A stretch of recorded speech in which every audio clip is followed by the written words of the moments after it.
Fan films aren't something I usually get excited for or even do reviews for, but this year there's been one fan film that I've been eager to watch. So let's take a look at Matthew Schuff and Jake Tyler's brand new $5,000 Scream fan film, Red Right Hand.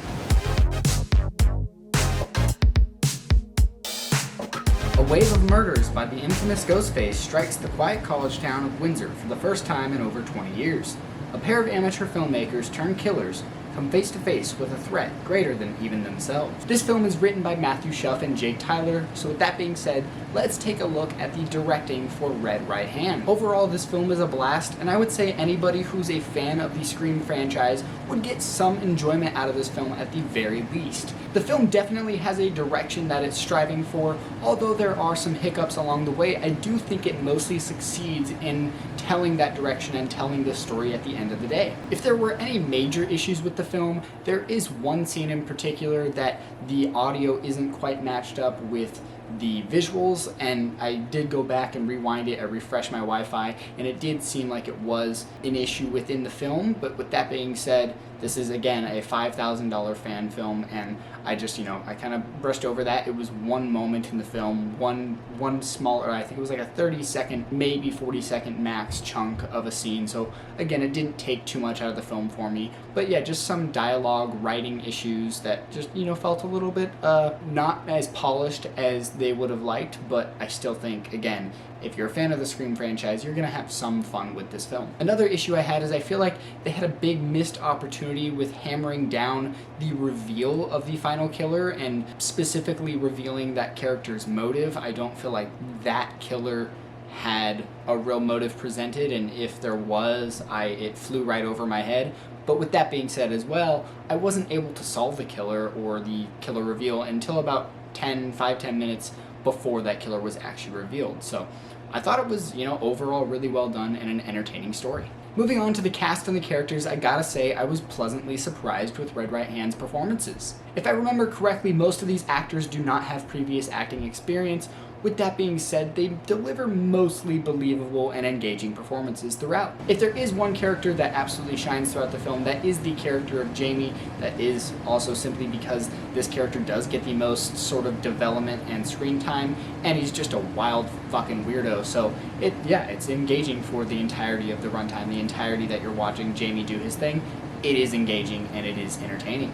While we are on the characters though, I would like to point out some of the meta references that I think I found pointing towards other characters and or cast members from the Scream franchise. To start, we have Jamie, who is played by Jake Tyler, the writer and director, and this is obviously a reference to Jamie Kennedy, who notoriously plays Randy in Screams 1 and 2. Next up is Drew Thompson, who is played by Maya Krieger, and I think this has to be a reference to Drew Barrymore, playing Casey Becker in the original opening of Scream 1996. After that, we have about 6 to 8 other characters that I personally couldn't seem to figure out if they were references to other horror films, but knowing these film creators and where they're coming from, I'm assuming that they definitely are references to either someone or something, whether it's real or whether it's in a film. I'm assuming they're references to something. Let me know if you found any other references down below.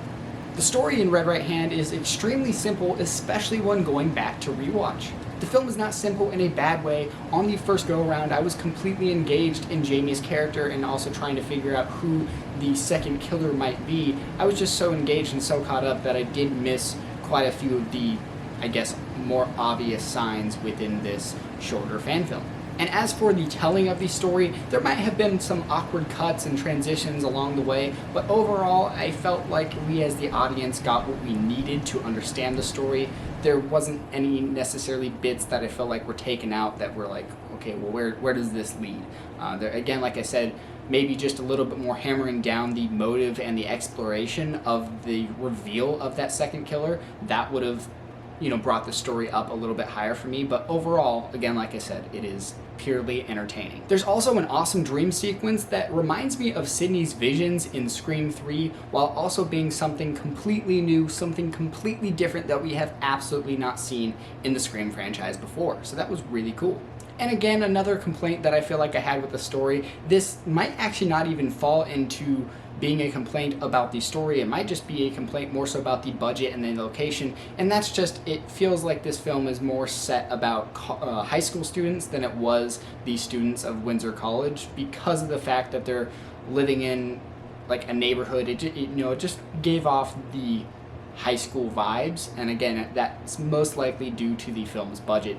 You have to remember this was $5,000 and shot within a year, I believe edited within a year, so you have to give them credit where it's due. At the end of the day, this film is a murder mystery with fun kills, and it succeeds at doing so. The visuals for Red Right Hand surprised me. There's a really great use of color to create this otherworldly location that I thought was really extremely well done. There's also some great landscape cinematography, but easily the best piece of the visuals has to go to the kills within the film.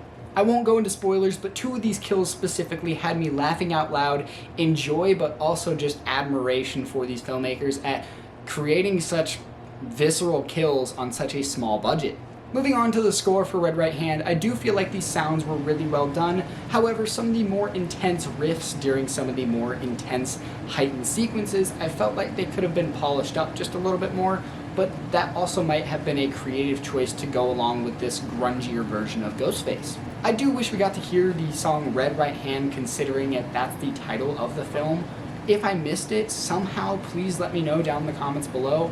If I did, then I guess I'm crazy, but yeah, that's my one complaint about the score, is I wish we would have heard the song Red Right Hand. Moving on to the final thoughts for Red Right Hand. Overall, this is a fan film worthy of watching, especially since it's free on YouTube, available right now. Even with the small budget of $5,000 and the flaws that come with it, I do think this film has extremely creative kills, an entertaining twist, and overall delivers fun visuals and sounds. There's some great horror references along the way, as well as some references to the creators of the film themselves. For instance, there is a character being heard saying they were thinking about ordering some Chipotle. This is clearly a nod to the fact that Jake, Tyler, the creator, worked at Chipotle for a couple years, I believe so, and this just must be a nod to his previous workplace. He also worked at Chipotle with Alex, who plays Vicky in the film. Lastly, one of my favorite pieces of this film, or references, has to be the reference to the Paul Allen kill in American Psycho.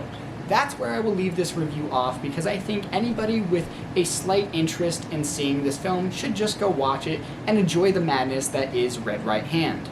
Jake, if you or Matthew or anyone else from the production of Red Right Hand are watching this video, please give yourselves a pat on the back, because I did truly enjoy this fan film, and it is easily the most excited I have ever been for the release of a fan film. So congrats to you guys on releasing a movie. Thanks everybody that's watching this review. Please be sure to go check out Red Right Hand, available now on YouTube for free. Just look up Red Right Hand, a Scream fan film, and it'll pop right up.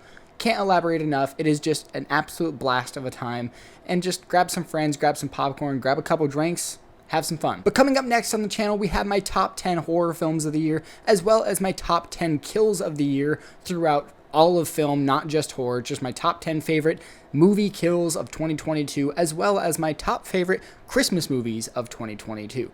Thanks for watching. I'm Carter, and I'll see you guys later. Peace.